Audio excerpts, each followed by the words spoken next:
நடைபெறுகின்ற தேர்தலில் தேசிய ஜனநாயக கூட்டணியின் நமைக்கால் செய்த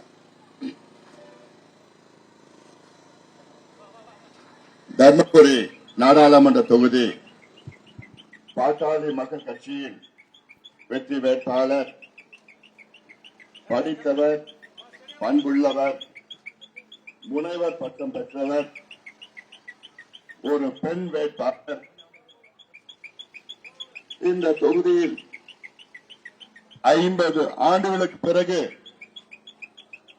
பெண் வேட்பாளர் இந்த தொகுதியில் 50 ஆண்டுகளுக்கு பிறகு ஒரு பெண் வேட்பாளர் போட்டியிடுகின்றார். முனைவர் பட்டம் பெற்றவர், ஐநா சபைக்கு சென்று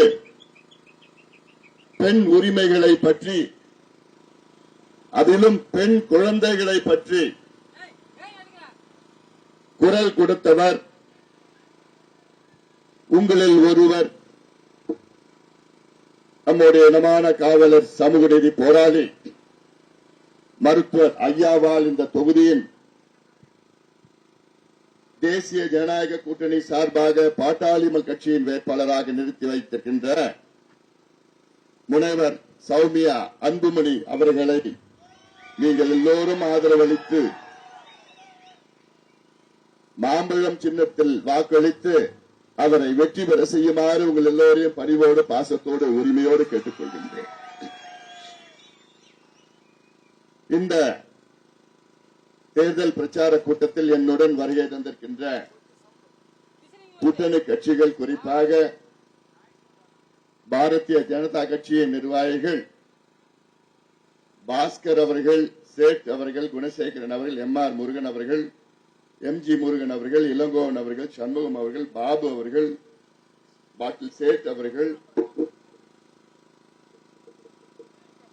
என்னுடைய அருமை நண்பர் டிடிவி தினகரன் அமமுகவின் சார்பில் வருகை தந்திருக்கின்ற மரியாதைக்குரிய திரு DK ராஜேந்திரன் அவர்கள், முன்னாள் முதலமைச்சர் மரியாதைக்குரிய திரு OPS அவர்கள் சார்பில் முன்னாள் சேர்மன் மரியாதைக்குரிய திரு குமார் அவர்கள், கருணாகரன் அவர்கள், IJK மாவட்ட செயலாளர் மரியாதைக்குரிய திரு சுப்பிரமணியம் அவர்கள், மாவட்ட தலைவர் திரு நஞ்சப்பன் அவர்கள் மற்றும் பாட்டாளி மக்கள் கட்சியின் சட்டமன்ற உறுப்பினர் மாவட்ட செயலாளர் திரு வெங்கடேசன் அவர்கள், பாடி செல்வம் அவர்கள், குமார் அவர்கள், சரவணன் அவர்கள், கண்ணன் அவர்கள், முருகேசன் அவர்கள், வாசு நாயுடு அவர்கள், சாமி கண் அவர்கள், MR சண்முகம் அவர்கள், மகேஸ்வரன் அவர்கள், தேவேந்திரன் அவர்கள் உள்ளிட்ட அனைத்து கூட்டணி கட்சியின் நிர்வாகிகளே, இங்கே கொளுத்தும் வெயிலையும் பொருட்படுத்தாமல் வெற்றி நிச்சயம் என்ற முழக்கத்தோடு வருகை தந்திருக்கின்ற என் தம்பிகளே, என் தங்கைகளே, என் சகோதரிகளே, அண்ணன்மார்களே, பெரியோர்கள், தாய்மார்கள், வாக்காளர் பெருமக்களே, வியாபார பெருமக்களே, விவசாய பெருமக்களே, உங்கள் அனைவருக்கும் இந்த அன்புமணி ராமதாசின் பரிவான வணக்கங்கள். இந்த தேர்தல் நமக்கு மிக முக்கியமான ஒரு தேர்தல். கடந்த ஒரு வாரம் பேசி பேசி தொண்டையை கட்டிக்கிச்சு எனக்கு. ஏன்னா இது நமக்கு முக்கியமான ஒரு தேர்தல் மாதிரி. ஏன் முக்கியமான தேர்தல்னா அதற்கு 2 முக்கிய காரணம். இந்த தொகுதியை பொறுத்தவரை அத்துணை பெண்களுக்கு இந்த தேர்தல் உங்களுக்கு மிக முக்கியம். காரணம், நம்முடன் இருப்பது பெண் வேட்பாளர், உங்களை போன்ற ஒரு பெண் வேட்பாளர். அந்த பெண் வேட்பாளர் சௌமியா அன்புமணி. அவர்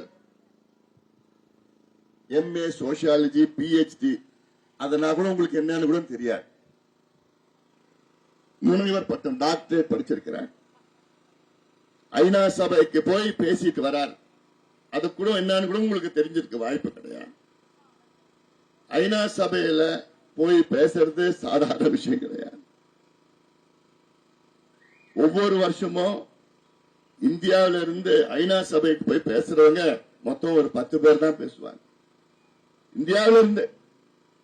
அப்படி ஐநா சபைக்கு போய் இது வரைக்கும் 5 முறை பேசிட்டு வந்திருக்கிறார். எதுக்கு? யாருக்கு?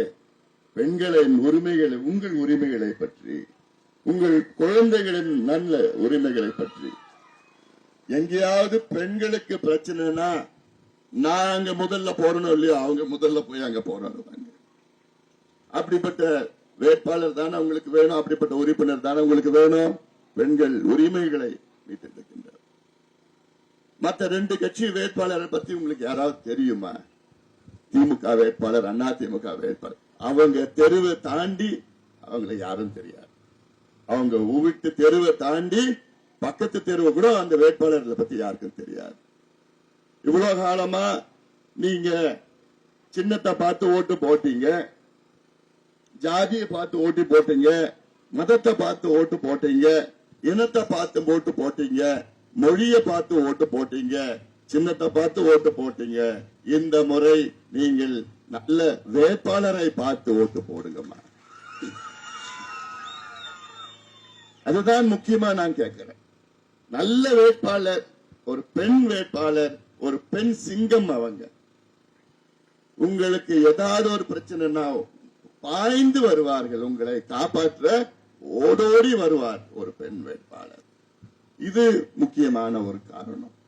இரண்டாவது காரணம், ஒரு மாற்றம் நம் வாழ்வில் வர வேண்டும். உங்க வாழ்க்கையில ஒரு மாற்றம் வரணுமா வேண்டாமா? வரணும், வரணும். நம்மளும் காலகாலமா திமுக அண்ணா திமுக, திமுக அண்ணா திமுக, அண்ணா திமுக மாறி மாறி மாறி மாறி போட்டு போட்டுட்டு எப்பமா நம்ம மாறி மாறி போட்டோம் தெரியுமாமா? எவ்வளவு காலமா நம்ம போட்டிருக்கோம் சொல்லுங்க, யாராவது சொல்லுங்க. எவ்வளவு காலமா? 57 ஆண்டு காலம்.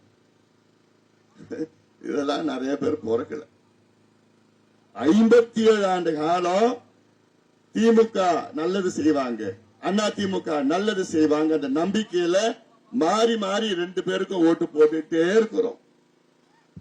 ஆட்சிக்கு வந்தாங்க, அண்ணா அவர்கள் வந்தார், பிறகு கலைஞர் வந்தார், பிறகு எம்ஜிஆர் வந்தார், பிறகு ஜெயலலிதா அம்மையார் வந்தார், எடப்பாடி பழனிசாமி அவர்கள் வந்தார், இப்பொழுது ஸ்டாலின் அவர்களும் வந்து விட்டார். ஆனா நம்ம வாழ்க்கை எப்படி இருக்கு? அதேதான் வாழ்க்கை. எந்த ஒருபடியா ஒண்ணும் காரியம் அவங்க செய்யல. நம்மளும் குடிக்கிறது தண்ணி கிடைக்குமா? எவ்வளவு வருஷமா காத்துட்டு இருக்கோம்.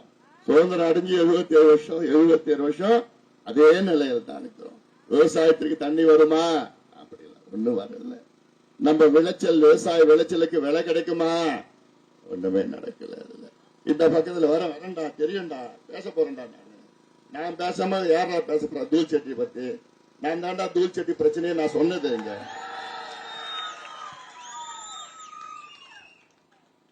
இந்த தொகுதியில் உள்ள அமைச்சர், முன்னாள் அமைச்சர், இப்ப இல்ல, 5 முறை சட்டமன்ற உறுப்பினர். நான் உங்ககிட்ட ஒன்னே உங்க மனசாட்சி தொட்டு சொல்லுங்க. இந்த தொகுதியில் சட்டமன்ற உறுப்பினர் கே.பி. அன்பழகன் 3 முறை அமைச்சராக இருந்தார். இந்த தொகுதியின் வளர்ச்சிக்கு என்ன செய்தார்? என்ன செய்தார்னா, என்ன செய்தார் தெரியுமா? எலெக்ஷன் நேரத்தில் உங்களுக்கு 500 1000 கொடுப்பார். இவ்வளவுதான் இவர் செஞ்சது. இனி செய்ய போறது என்ன? கல்யாணம்னா முதல்ல உட்காருவாரு, காரியம்னா முதல்ல உட்காருவார். கல்யாணத்துக்கும் காரியத்துக்கும் வந்துட்டா போதுமா? உங்க வாழ்க்கை உயர்ந்துடுமா? கல்யாணத்துக்கு வந்துட்டு ஒரு மொய் ஒரு கவர்ல ஒரு 1000 ரூபாய் கொடுத்தாருன்னா, ஐயோ அமைச்சரே கல்யாணத்துக்கு சந்தோஷப்பட்டேன். அதனால உங்களுக்கு என்ன ஆக போகுது? இதுதான் இவர்களுடைய நாடக அரசியல். இதில் எனக்கு நடிக்க தெரியாது, ஐயாவுக்கு நடிக்க தெரியாது, நம்ம வேட்பாளருக்கு நடிக்க தெரியாது. உணர்வுபூர்வமாக நாங்கள் அரசியல் செய்கிறோம். நாங்க அரசியல் செய்யறது உங்களுடைய முன்னேற்றம். நீங்க முன்னேறணும். 5 ஆண்டுகளுக்கு முன்பு நீங்க என்ன தேர்வு பண்ணீங்க? 10 ஆண்டுகளுக்கு முன்பு தேர்வு பண்ணீங்க. 2014 என்ன நீங்க உங்கள் நாடாளுமன்ற உறுப்பினராக தேர்வு பண்ணீங்க. 5 ஆண்டு காலம் நான் போகாத கிராமம் கிடையாது. இந்த பகுதியில் எத்தனை முறை நான் வந்தேன். நான் எம்பியா வந்தேன். நான் சுத்தி வந்தேன். நான் இந்த பகுதியில வந்தப்போ நான் அப்பதான் எனக்கு தெரிஞ்சது, ஓஹோ இவ்வளோ நீர் பாச திட்டங்கள் பிரச்சனை இருக்கிறதா? எப்படி எனக்கு தெரிஞ்சது? எப்படி எனக்கு தெரிஞ்சதுன்னா, நான் நன்றி சொல்ல ஓட்டு கேட்க வரப்போ விவசாயிகிட்ட நான் விவசாயிட்டெல்லாம் பேசி நீங்க என்ன பிரச்சனை கேட்டா, ஐயா எங்களுக்கு இந்த தூள்செட்டி ஏரி பிரச்சனை, ஜர்தலா புலிக்கரை காவா பிரச்சனை. அப்புறம் மறுபடியும் பேசி பார்த்தேன். ஐயோ ஐயா, நீண்ட காலமா எங்களுக்கு எண்ணெய் கோல் புதூர் தும்பலி திட்டம் வேணும். இது அந்த பக்கத்துல பிரச்சனையா இருந்தாலும் சரி. ஐயா எங்களுக்கு பஞ்சப்பள்ளி உபர்நீர் திட்டம் வேணும் ஐயா. இந்த பக்கத்துல சின்னார் போகுது, சின்னாத்துல தடுப்பணை கட்டணும், மாரண்டலியில சின்ன தடுப்பணை ஒண்ணு இருக்கு. இதெல்லாம் நான் கண்டறிஞ்சது. அமைச்சருக்கு அதுக்கு சம்பந்தமே கிடையாது. அவருக்கு என்னன்னு கூட தெரியாது. கேபி அன்பழகனுக்கும் இந்த திட்டத்துக்கும் என்னன்னு கூட தெரியாது. நான் 5 ஆண்டு காலம் உங்ககிட்ட சொல்லி சொல்லி சொல்லி சொல்லி அப்பதான் அவர் 5வது முறை, அப்ப 4வது முறை எம்எல்ஏ இருந்தார். அப்பதான் அவருக்கே தெரிஞ்சது, ஓ பாலக்கோடு தொகுதியில் இவ்வளவு திட்டங்கள் இருக்கிறதா. அப்பதான் அவருக்கே தெரிஞ்சது. அதன் பிறகு அவரும் கொஞ்சம் பேசினார். ஆனா பேசி என்ன, ஒவ்வொரு பகுதியிலையும் மாரண்டல்லி எனக்கெல்லாம், அதாவது இந்த தொகுதியில பாலக்கோடு சட்டமன்ற தொகுதியில ஒரு டேம், பஞ்சப்பள்ளி அணை, சின்னார் டேம் நீங்க சொல்லுவீங்க. இன்னொரு 2 டேம் தும்பலி அணை இருக்கு. தும்பலி அணைக்கு தண்ணி வந்து 22 வருஷம் ஆயிடுச்சு. போன மழையில தானா வந்து அவ்வளவு மழை பெஞ்சது. அதன் பிறகு இப்ப தண்ணி கிடையாது. ஆனா பஞ்சப்பள்ளி அணையில அங்க இருந்து கிருஷ்ணகிரியில இருந்து வருது, கர்நாடகா காட்டுல இருந்து தண்ணி வந்துதான் இருக்கு, ஆண்டுதோறும் வருது. நான் மட்டும் எனக்கு அதிகாரம் இருந்ததுன்னு வச்சுக்கீங்களேன், இந்த பகுதியின் அதாவது கையெழுத்து போற அதிகாரம் எனக்கு இருந்ததுன்னா வச்சுக்கலாம், அந்த பஞ்சப்பள்ளியில் இருக்கிற உபரி நீர் சின்னார் வழியா ஒகேனக்கல்ல போய் சேருது. ஒகேனக்கல் முன்னாடி ஒரு சின்னதா ஒரு பிரிட்ஜ் ஒண்ணு பாப்பீங்கல்ல, அது சின்னாறு தண்ணி அங்கதான் போய் கலக்குது. அவ்வளவு உபரி நீர். அந்த தண்ணியை எல்லாம் இந்த பாலக்கோடு தொகுதி, குறிப்பா மாரண்டலிலிருந்து எல்லாத்தையும் என்னால திருப்பி கூட முடியும். இது என்னால நிச்சயமா முடியும்.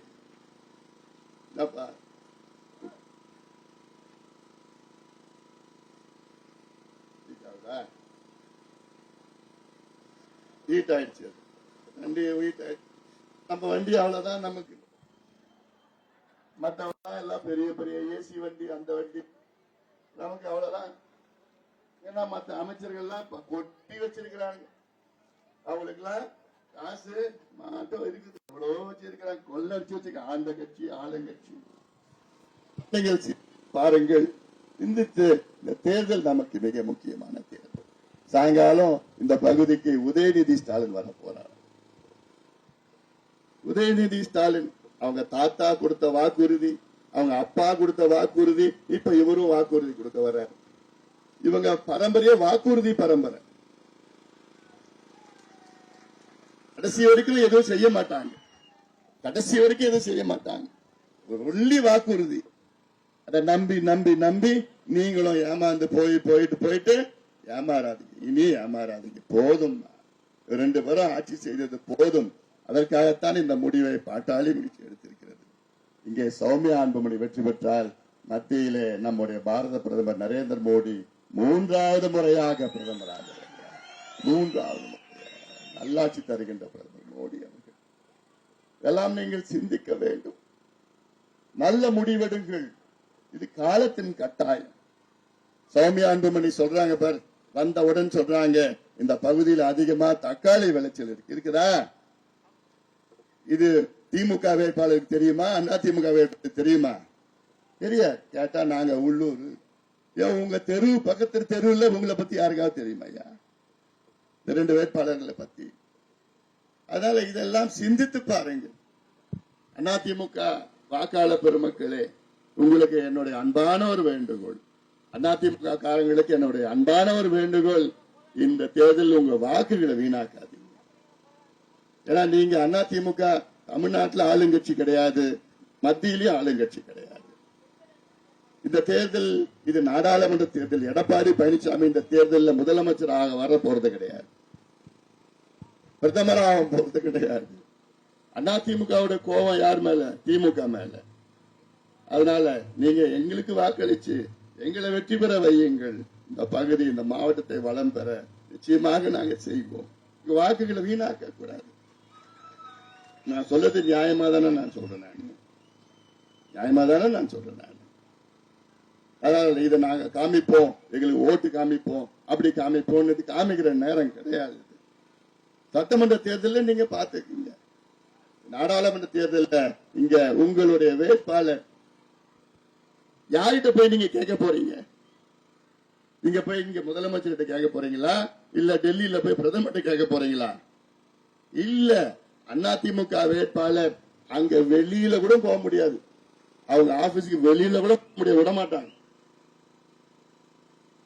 திமுக வேட்பாளர் அதே நிலையில் தான் இருக்கின்றார். ஆனால் நம்முடைய சௌமியா அன்புமணி அவர்கள் பிரதமர் கிட்ட போவார், இங்க சண்டை போடுவார், முதலமைச்சர் சண்டை போட்டு நம் தொகுதியில் உள்ள திட்டங்களை கொண்டு வருவார். தக்காளி சம்பந்தமா பேசினாங்க, ஒரு வீடியோ பார்த்தேன்.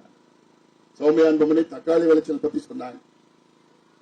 திடீர்னு தக்காளி விளைச்சல் 200 ரூபாய் இருக்கும், திடீர்னு சென்னையில பார்த்தா 200 ரூபாய் கோயம்பேடு மார்க்கெட்ல. ஆனா உங்களுக்கு கிடைக்கிறது எவ்வளவு? 5 ரூபாய் தான். கோயம்பேடுல 25 ரூபாய் தக்காளினா உங்களுக்கு கிடைக்கிறது எவ்வளவு? 1 ரூபாய். அந்த 1 ரூபாயில கூலிக்கு ஆகும். தக்காளி அப்படியே விட்டுடுவீங்க, இல்ல தக்காளி அப்படியே ரோட்ல கொட்டுவீங்க. ஆனா சௌமியா அன்புமணி வந்த பிறகு அது நடக்காது. ஏன்னா குளிர் 11 கிடங்குகள்ல ஒரு பக்கம் தக்காளி வச்சுக்கலாம், விவசாயிகள் இலவசமா உள்ள வச்சுக்கலாம், தக்காளி விலை ஏறினதுக்கு அப்புறம் விற்கலாம். ஒண்ணு, தக்காளி கூழ் தொழிற்சாலை, தக்காளி சாஸ் உலகத்துல எல்லாம் சாப்பிடுறது தக்காளி சாஸ். அமெரிக்காவில், ஐரோப்பா, நம்ம பிள்ளைங்க சாப்பிடுறது இந்தியாவில். அப்படி தக்காளி வந்தவுடன் உங்ககிட்ட இருந்து வாங்கி நல்ல விலை கொடுத்து வாங்கி அதுல அப்படியே தக்காளி சாஸ் ஆகு. இது ஏற்றுமதி, உலகம் முழுக்க ஏற்றுமதி செய்கின்ற அந்த தொழிற்சாலையை நிச்சயமாக சௌமியா கொண்டு வருவார். ஆனா இந்த வாக்குறுதி கொடுத்து திமுக வாக்குறுதி, அதிமுக வாக்குறுதி அழுத்து போச்சு. இது மத்திய அரசு திட்டம். என்ன அரசு? மத்திய அரசு திட்டம். இது மோடி அவர்களால் மட்டும்தான் முடியும். இது திமுகவால முடியாது, அதிமுகவால சுத்தமா முடியாது. அதிமுக மீண்டும் கேட்கிறேன், அதிமுக யார்கிட்ட போய் கேட்பாங்க? யாருக்கிட்டையும் கேட்க முடியாது.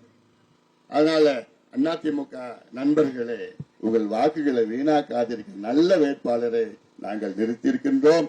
அவர்களுக்கு எல்லோரும் ஆதரவு அளித்து அவரை வெற்றி பெற செய்யுமாறு எல்லோரையும் பணிவோடு பாசத்தோடு கேட்டுக்கொள்கின்றோம். நானும் சௌமியா அன்புமணியும் இணைந்து இந்த மாவட்டத்தின் வளர்ச்சிக்காக நாங்கள் பாடுபடுவோம். நான் 25 ஆண்டு காலம் நான் பாடுபட்டு வருகின்றேன். நம்ம மாவட்டம் தருமபுரி மாவட்டத்துடைய அத்தனை பிரச்சனைகளும் நான் டெல்லிக்கு சென்று எடுத்திருக்கின்றேன். எத்தனை முதலமைச்சர், 2 முதலமைச்சரிடம் இந்த மாவட்டத்தின் பிரச்சனைகளை பற்றி நான் பேசியிருக்கின்றேன். காவிரி, தருமபுரி உபரிநீர் திட்டம், இதை வெளியில் முதல் சொன்னவன் இந்த அன்புமணி ராமதாஸ் தான் சொன்னேன். எண்ணெய்கோல்புதூர் தும்பலி திட்டம், இதில் சொன்னவன் இந்த அன்புமணி ராமதாஸ். அதற்கு முன்பு விவசாயிகள் மத்தியில் இருந்தது, வெளியில கொண்டு போராட்டம், எத்தனை போராட்டம் என் தலைமையில் நான் பண்ணேன். மாரண்டல்லி தடுப்பணை நான் 2 முறை போய் பார்த்திருக்கிறேன். இந்த சின்ன தொல்லைக்காத திட்டத்தை பத்தி பேசியிருக்கிறேன். இந்த ஜர்தலா திட்டம் பற்றி பேசியிருக்கேன். ஜர்தலா புலிகரை வரைக்கும் தாண்டி வரணும். குமார் செட்டி ஏரி அந்த பிரச்சனை இல்ல, நான் 25 லட்சம் ரூபாய் தடுப்பணை கட்டுறதுக்கும் நான் நிதி ஒதுக்கீடு செஞ்சிருக்கிறேன். இப்படி எல்லாம் விவசாயிகள் பிரச்சனைகள் நன்கு அறிந்தவன் இந்த அன்புமணி ராமதாஸ். இது சம்பந்தமா, இதெல்லாம் சம்பந்தமா வேற எந்த வேட்பாளருக்கும் எந்த ஒரு மண்ணும் தெரியாது இவங்களுக்கு எல்லாம். அதிமுக வேட்பாளர் யாரு? ஒரு டாக்டர், அவ்வளவுதான். அவர் பேஷண்ட பார்ப்பார், அவருக்கும் இந்த தொகுதிக்கும் சம்பந்தமே கிடையாது. திமுக வேட்பாளர் அவர் வழக்கறிஞர், அவர் நின்று தோத்துட்டாரு, அவருக்கும் இந்த பகுதிக்கும் சம்பந்தமே கிடையாது. இதனால நீங்கள் எல்லாம் சேர்ந்து இந்த தேர்தல் நம்ம மிக முக்கியமான தேர்தல், இந்த தேர்தலில் நாம் வெற்றி பெற்று 2026 இந்த 2 கட்சிகள் இல்லாத ஒரு ஆட்சி அமைய வேண்டும். அமைய வேண்டுமா வேண்டாமா? 57 ஆண்டு காலம் வாய்ப்பு கொடுத்துருவோம் 2 கட்சிகளுக்கும். அழுத்து போச்சு, வெப்பாயிடுச்சு. இவங்கனால என்ன புதுசா செய்ய முடியும்? முடியாது. புதிய திட்டங்கள் கொண்டு வர முடியாது. அந்த அடிப்படையில தான் மீண்டும் மீண்டும் உங்களுக்கு சொல்கின்ற நேரில் உங்களை பணிவோடு பாசத்தோடு உரிமையோடு நான் கேட்டுக்கொள்கின்றேன். நல்ல வேட்பாளர், இவர் பொது வேட்பாளராக நீங்கள் பாருங்கள். முனைவர் சௌமியா அன்புமணியை இந்த பகுதி மக்கள், இந்த தொகுதி மக்கள் பொது வேட்பாளராக நீங்கள் பாருங்கள். நல்ல படித்த பண்புள்ள நாகரிகமான நேர்மையான வேட்பாளர், நியாயமாக இருப்பார்கள். எல்லாத்துக்கும் மேல் ஒரு பெண் வேட்பாளர், ஒரு பெண் சிங்கம் அவர்கள். உங்கள் பெண்களுக்கு ஏதாவது ஒரு பிரச்சனை இருந்தால் அவங்க சும்மா இருக்க மாட்டாங்க, அவ்வளவு ஆக்ரோஷமாயிடுவாங்க. அதான் நான் பார்த்திருக்கிறேன்.